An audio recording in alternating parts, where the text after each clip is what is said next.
Greetings, my fellow gorehounds, and welcome back to another Blood Splattered vlog. Let's continue this 2016 catch-up train with Neon Demon, a movie from last year that I heard a lot of really mixed things about, but I really wanted to see because I'm actually a really big fan of Nicolas Refn. Like, I fucking love the Pusher series, and I fucking love Bronson, and I fucking love Drive, as well as Valhalla Rising, though Valhalla Rising is a little hit or miss compared to the other movies. And holy shit, we can totally add the Neon Demon to the list of Nicolas Refn movies that I really fucking enjoy. And yeah, I gotta admit that Nicolas Refn is one of those filmmakers that's not for everybody. He is very much like an acquired taste. But I have thoroughly enjoyed everything I've seen from him so far, so I guess I've acquired the taste. But before I get to the spoilers, one thing I really do want to say about this movie is that I love the way it's shot. It's done in the style of Italian giallo movies. Even though plot-wise it itself is not really a giallo, it still has that feel. Like, there are shots in this movie that feel like they were ripped straight out of Suspiria, for example.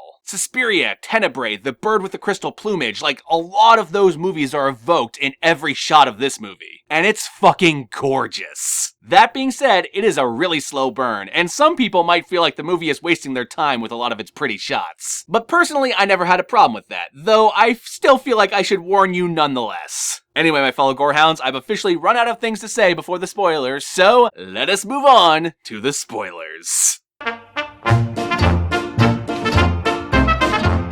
For those of you who don't know, The Neon Demon is a movie about a girl who enters the modeling world of Los Angeles, and just shit starts to get really fucked up and weird as the movie goes on.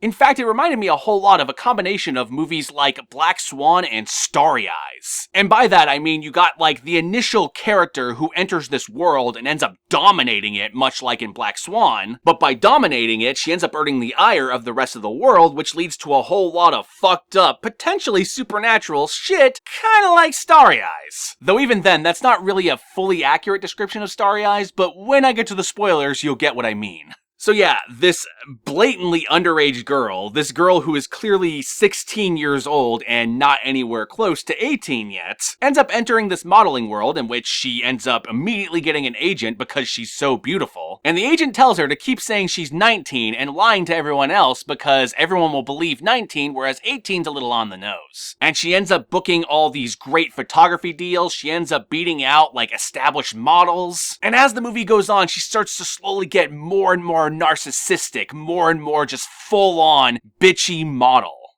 who knows and believes she is better than everyone else because she is so beautiful. And there's even people within the modeling world who are encouraging this. There is one photographer who just does this full bore. In fact, he had this really great line halfway into the movie where he said that beauty isn't everything, it's the only thing. Which, if that isn't a scathing commentary on the modeling world of Los Angeles, then I don't know what is. So yeah, she enters this world and ends up befriending this girl, Ruby, who is a makeup artist and also a part-time corpse artist. And by that I mean when she's not doing makeup for models, she's also doing makeup for dead bodies. You know, when a person dies and they need to be made up to look good so that when they sit in the casket they don't look like they're rotting away, that's what she does. Which, in my opinion, is also a great scathing critique of the modeling world, that they're making a direct comparison to dead corpse bodies and the actual models themselves. Essentially calling them hollow shells of themselves who have long since given up their humanity and their lives. Which is fucking brutal, and I don't know if I entirely agree with it, because I know some girls personally who are models and are actually really great people, but even so, I've also met those other kinds of models, so I get what it's saying. But then she earns the ire of the rest of the modeling world, in particular, the models themselves. And on top of that, everyone in this world wants to fuck the shit out of her,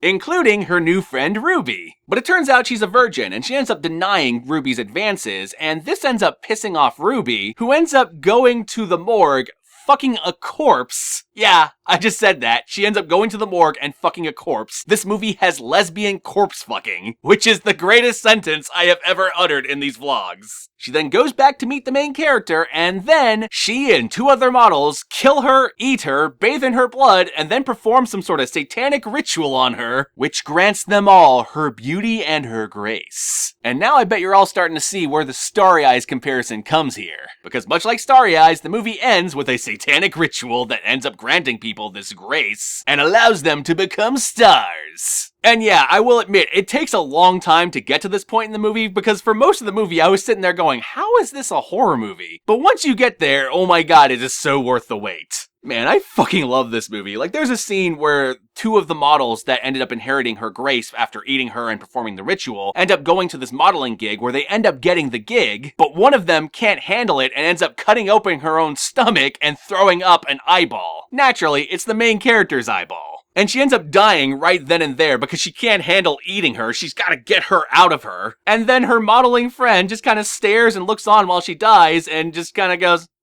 picks up the eyeball, eats it, and then goes back to the gig. It is a fucking beautiful, scathing commentary of not only Los Angeles, but especially its modeling world. In fact, if you didn't get the title, the Neon Demon is Los Angeles itself.